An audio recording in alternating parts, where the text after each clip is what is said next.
melawai. Saudara, sebanyak 320 visa petugas haji mengalami kendala teknis di pemerintahan Arab Saudi.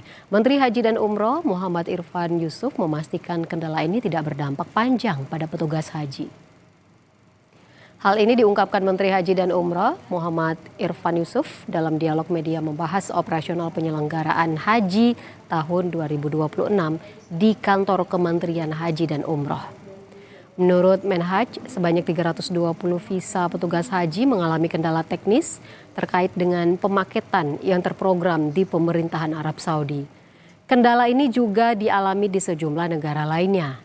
Kendati demikian, ia memastikan kendala ini tidak berdampak panjang dan petugas haji ini akan tetap berangkat. Selamat datang Pak Pemimpin Redaksi Pak Rutan. Dan pada hari ini kita ingin bersama-sama. Ada 320 petugas haji yang belum keluar visanya karena bukan kendala di sini, kendala di sana. Apa namanya istilahnya? Pemaketan yang itu terkait dengan pemrograman di sana. Jadi, tapi kita komunikasi terus. Yang kedua, teman-teman MCH, Media Center Haji, yang sudah keluar visanya dibatalkan. Kita cek karena untuk diverifikasi ulang oleh kementerian, nggak tahu istilah semacam kominfo gitu lah yang di sana itu.